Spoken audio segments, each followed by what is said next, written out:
Bienvenidos al canal, ya estamos aquí para analizar y repasar Assassin's Creed Unity, el segundo Assassin's Creed que presentó Ubisoft en 2014. Ya analizamos en el canal Roach, por si lo quieres ver. Hoy vamos con Unity.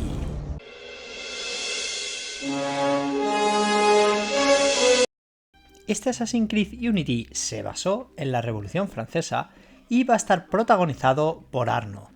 Vamos a empezar, bueno, ya lo ves, siendo jovencitos, correteando por el Palacio de Versalles, todo muy bien ambientado y muy chulo. Y bueno, decir que este chaval pronto va a crecer y se va a convertir en el protagonista de nuestra historia. Tengo que decir que este protagonista me ha gustado mucho más carisma que el protagonista de Roach, hay que decirlo. Va a tener más historia, nos vamos a enamorar de una chica, nos vamos a implicar mucho más con su historia, en resumen. Bueno, comentando más cosillas que tiene el juego, ya estáis viéndome aquí escalando mi primera atalaya. Son cosas que no cambian en los Assassin's Creed, pero sí que cambia, tengo que decirlo, la subida y bajada de edificios ha mejorado bastante. Sobre todo el tema de las bajadas ya no es eso de salto a un puñado de heno y ya está, no. Puedes bajar libremente, incluso también subir, tirarte un poquito y derrapar por los tejados. Bastante libre, o sea, han mejorado bastante.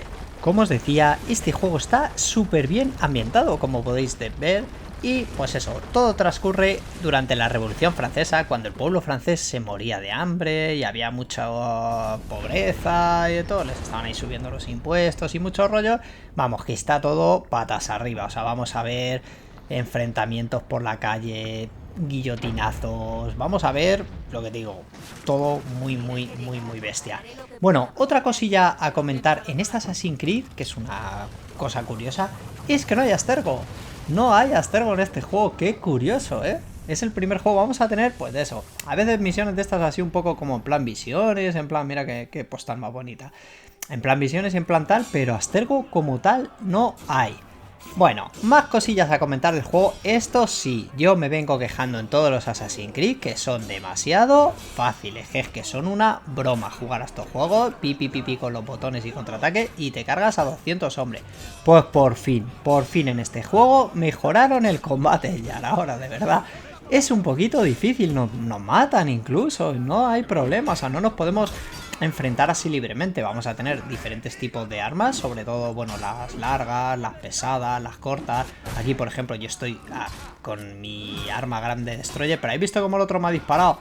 Se vuelve todo más desafiante, ¿ves? Y otro tiro que me va a pegar, fíjate, ya casi me ha matado, ¿eh? Por muy bien que se nos dé, es más reto este año. De hecho, en Unity tuvimos un tipo de misiones especiales nueva que va a ser el de planificación, ejecución y huida, donde tenemos que matar a un personaje muy importante y tenemos que crear distracciones, no podemos ir a saco porque hay un ejército que va a por nosotros. Bueno, París. Qué bonito. O sea, hay que aplaudir, la verdad. Fijaros, aquí estamos escalando la Torre Eiffel porque cómo se han currado esta ciudad. O sea, es la ciudad más grande y mejor retratada que tuvo el juego. De hecho, ya que en este juego olvidaros de barcos y olvidaros de historia. Vais a recorreros París de arriba a abajo. Pero lo que os digo, súper bien hecha. Es un gusto jugar un juego así como este. Yo, cosas como esta, las aplaudo. De hecho, este es el famoso juego por el que se dijo que cuando se quemó la Catedral de Notre Dame, pidieron ayuda a Ubisoft por el modelado tan bueno que habían hecho de todo el exterior, de todo el interior, para conseguir reconstruirla, que por cierto este año ya por fin ya parece que han terminado. Así que muy bien, lo que os digo, aquí podemos ver las calles abarrotadas de guerra, de todo. Es que la verdad que este juego está súper bien recreado. Y vamos a contar también con algún personaje famoso que otro, como por ejemplo Napoleón. Que una cosa que no he dicho porque se da casi por hecho es que el doblaje de Assassin's Creed Unity en español es muy bueno. Como siempre, aquí tenemos a Napoleón, muy bueno, salvo Napoleón.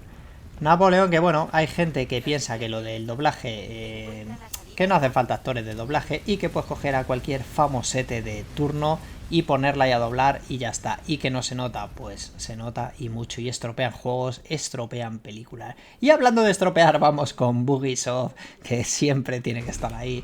Aunque el juego es bueno, siempre tiene sus fallos, siempre tiene cosas raras que le pasan al juego, aunque pasen muchos años. Bueno, Mi recomendación es que juguéis este juego porque está muy bien, amigos. Chao y hasta otro vídeo.